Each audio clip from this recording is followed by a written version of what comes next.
चौथा अध्याय। भगवान ने अर्जुन से कहा, मैंने जो निष्काम कर्म योग तुझे बतलाया है वह बहुत प्राचीन काल से चला आता है। यह नया नहीं है।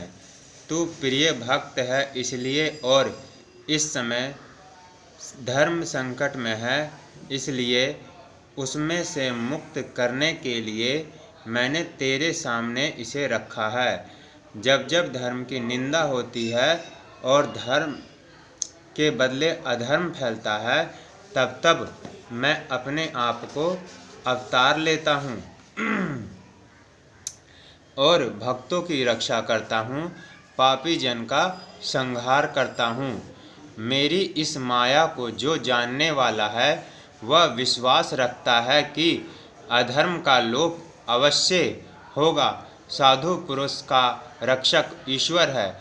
ऐसे मनुष्य धर्म का त्याग नहीं करते और अंत में मुझे पाते हैं, क्योंकि वे मेरा ध्यान धरने वाले, मेरा आश्रय लेने वाले होने के कारण काम क्रोध आदि से मुक्त रहते हैं और तप तथा ज्ञान से शुद्ध हुए रहते हैं। मनुष्य जैसा करता है वैसा फल पाता है। मेरे नियमों से बाहर कोई रह नहीं सकता।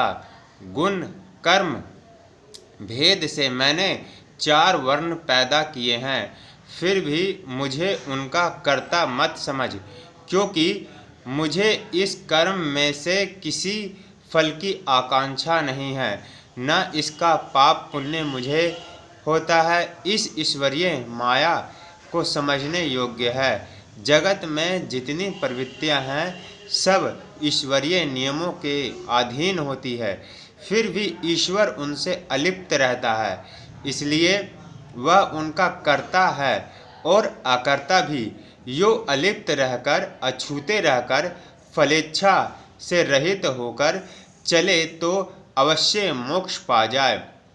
ऐसा मनुष्य कर्म में अकर्म देखता है और ऐसे मनुष्य को न करने योग्य कर्म का भी तुरंत पता चल जाता है। कामना से संबंधित कर्म जो कामना के बिना हो ही नहीं सकते, वे सब न करने योग्य कर्म कहलाते हैं। उदाहरण के लिए चोरी, व्यभिचार इत्यादि ऐसे कर्म कोई अलिप्त रहकर नहीं कर सकता। इसलिए जो कामना और संकल्प छोड़कर कर्तव्य कर्म करता है उसके बारे में कहा जाता है कि उसने अपनी ज्ञान रूपी अग्नि द्वारा अपने कर्मों को जला डाला है। यो कर्मफल का संग छोड़ने वाला मनुष्य सदा संतुष्ट रहता है, सदा स्वतंत्र होता है, उसका मन ठिकाने पर होता है, वह किसी संग्रह में नहीं पड़ता। और जैसे आरोग्यवान पुरुष की शारीरिक क्रियाएं अपने आप चलती रहती है, उसी प्रकार ऐसे मनुष्य की प्रवृत्तियां अपने आप चलती रहती है। उनके स्वयं चलाने का उसे अभिमान नहीं होता, भान तक नहीं होता, वह स्वयं निमित्त मात्र रहता है। सफलता मिली तो भी वाहवाह और न मिली तो भी सफलता से वह फूल नहीं उठता, विफलता से घबराता नहीं। उसके सब कर्म यज्ञ रूप सेवा के लिए होते हैं। वह सारी क्रियाओं में ईश्वर को ही देखता है और अंत में उसी को पाता है। यज्ञ तो अनेक प्रकार के कहे गए हैं, उन सब के मूल में शुद्धि और सेवा होती है। इंद्रिय दमन एक प्रकार का यज्ञ है, किसी को दान देना दूसरी प्रकार का। प्राणादि भी शुद्धि के लिए आरंभ किए जाने वाले यज्ञ हैं। इनका ज्ञान किसी ज्ञाता गुरु से प्राप्त किया जा सकता है। वह मिलाप, विनय, लगन और सेवा से ही संभव है। यदि सब लोग बिना समझे बूझे यज्ञ के नाम पर अनेक प्रवृत्तियां करने लग जाए तो अज्ञान के निमित्त होने के कारण भले के बदले बुरा नतीजा भी हो सकता है। इसलिए हरेक काम के ज्ञान पूर्वक होने की पूरी आवश्यकता है। यहाँ ज्ञान से मतलब अक्षर ज्ञान नहीं है, इस ज्ञान में शंका की कोई गुंजाइश ही नहीं रहती। उसका श्रद्धा से आरंभ होता है और अंत में उसका अनुभव आता है। ऐसे ज्ञान से मनुष्य सब जीवों को अपने में देखता है और अपने को ईश्वर में देखता है, यहाँ तक कि यह सब प्रत्यक्ष की भांति उसे ईश्वरमय लगता है। ऐसा ज्ञान पापी से पापी को भी तार देता है।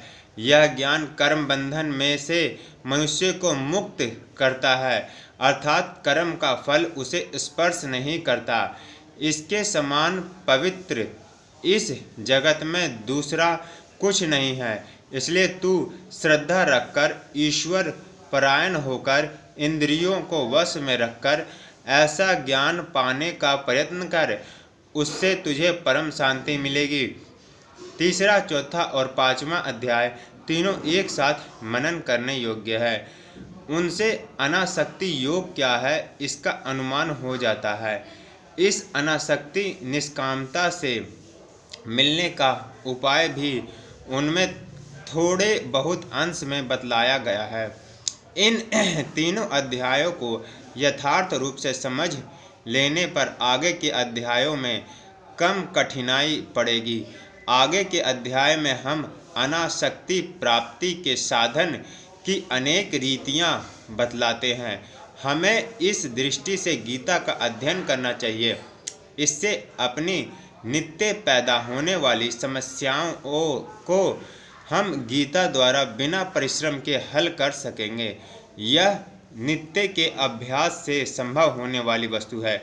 सबको आजमाकर देखनी चाहिए। क्रोध आया कि तुरंत उससे संबंधित श्लोक का स्मरण करके शांत करना चाहिए।